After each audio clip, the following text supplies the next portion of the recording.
Hi there, Glenn from I Train Hard Health and Fitness, and welcome to this very short video on some exercise tips for you. This is mainly for my online PT clients, so this is some tips for them to use with their online PT package, but also these tips here can be used generically, so anybody can use them that's going to start training and doesn't have a lot of experience when it comes to exercise. Okay, firstly then I want to talk about, before we do any exercise, it's good to get warmed up, and a simple thing I always try and do is do some full mobility of every joint. So I try and put every joint through its full range of movement. So to simplify that, give you a little demo. The full range of movement for my little finger is this. The full range of movement for my wrist is this. So just try and do that. Try and do that on every joint before you start any exercise. It's good anyway, it gets you your function back, it gets all your joints working as they should do, so just do a mobility exercise on all your joints before you start any real exercise. Okay, once you've done that then, you want to try and do some light warm-up, so maybe a little jog on the spot, maybe some slow squats. It's a slow exercise just to get the blood flowing, get the muscles warmed up. You wouldn't want to go too hard here too early because you could pull a muscle. So for example, if you started sprinting on the spot as your first exercise, there would be a possibility of you pulling some muscles in your leg there. So as we just talked about a warm up for the body weight, we're just going to talk about some body weight exercises and some tips for body weight exercises. Now you could actually get very fit just doing body weight exercises, but for the intent of this video, my online PT is body weight exercises and resistance training or weightlifting with a barbell. So bodyweight exercises then, a top tip is always to start once you're warmed up on your hardest variation.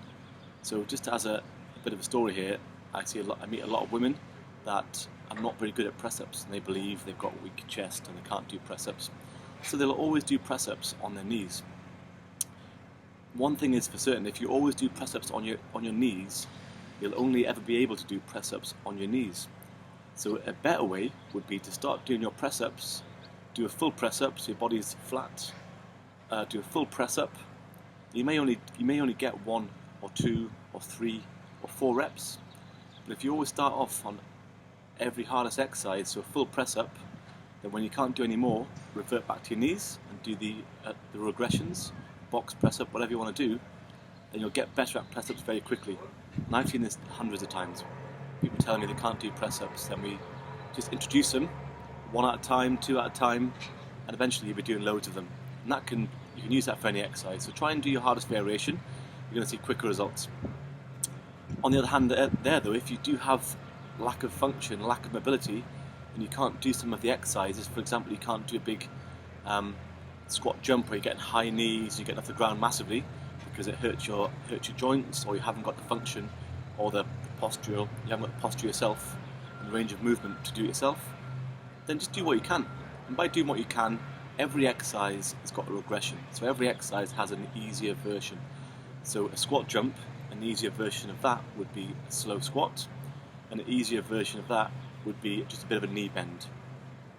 A mountain climber, an easier version of that would be a slow mountain climber. An easier version of that would be a plank.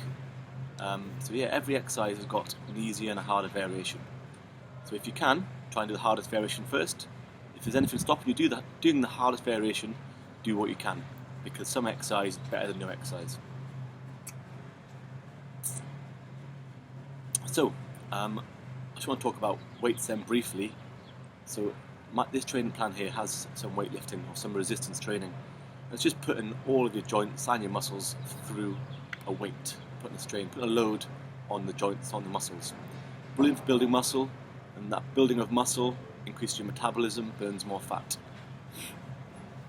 So because we're going to be lifting weights, make sure, again, you're fully warmed up, so do the mobility, every joint getting warmed up.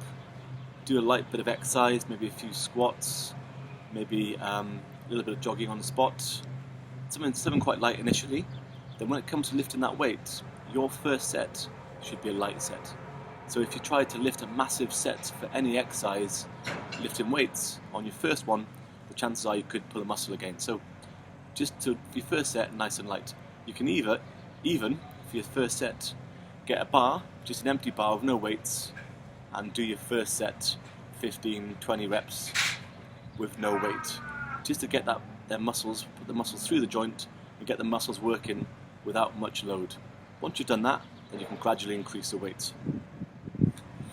The aim on weightlifting is to lift as heavy as you can. Keep lifting heavier and heavier and heavier.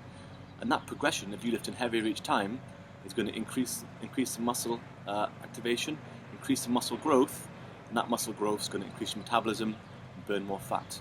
If we keep doing things the same, so staying on the same weight, you get the same results. So same activity, same results. So variation is super important. That's so important. For me, it's one of the most important things. So by variation, one way of varying the weights that you're doing is by keep increasing the weights. Once you've warmed up and we've fully done a nice light set on the weights that you're doing, on the exercise that you're doing, then we go heavy. Play with the rep range. So the aim is to fail on every set. So after the first set, where you do it light, you haven't got to fail. After that, try and fail on every set. So what I mean by failing on every set is, for example, if we're doing a chest press, when you get to about 8 or 9 or 10, you physically can't do the next rep or the last rep. So that's failure, that's muscle failure. And that's what you're aiming for on every set. If you're not failing on the set, then the weight's too light for you. If you literally can't lift the bar, then obviously the weight's far too heavy for you. Now, some people believe that we should always be weightlifting under a certain repetition range, so between 8 and 12 reps. So I'd prefer, again, for the ultimate variation, so the muscles are working through different loads all the time to give greater results. I prefer that if you could play around with the weights and fail on 3 reps on some lifts after you're fully warmed up, fail on 5 repetitions on some lifts, and fail on 8 or 10 reps. That's absolutely fine. Keep mixing it up. There's nothing wrong with on one set, failing on 5, the next set failing on 12, the next set failing on 7. Just keep mixing the weight around, and your body, your muscles will appreciate that, and you'll get greater results from doing that. So I've mentioned the only sets you're going to count are the sets you're going to fail. If you're struggling to lift the weights and you find the weights are too heavy or you're having problems lifting the weights, what you can do here is lift lighter and go much slower. You'll find if you lift a lot lighter but go loads much slower, it has a similar effect to the muscles as lifting heavier. So if you're a little bit unsure, a little bit worried about lifting the weights, then go lighter but go much slower. What I haven't mentioned here, make sure you breathe. So you'll see a lot of people lifting weights and holding their breath. Just try and breathe. Keep breathing all the time, nice and slow breathing, and do the exercises slowly as well, and you can't go wrong. So there we are then, some very, very simple tips there, basics in fact, but good tips to follow, and they'll help with your training and your progression and the results you're going to have. So the online training clients, good luck, and use these little tips to help you with your training. Don't forget though, after all training sessions, stretch off. So there's stretches on my online PT program, so you'll see a number of stretches there. Do those stretches, 25, 30, 35 seconds for each muscle after you train, and that's going to stop the pain later on. However, because you're lifting weights and we're doing hard bodyweight exercises, you've got to expect and hope for some muscle pain. If your muscle's not a bit stiff and sore the next day or the following day, then that's telling you you're not lifting heavy enough or going hard enough. So start increasing the weights or increasing the tempo, reps, to ensure you start feeling sore the day later or the day after that. Okay, good luck on plan.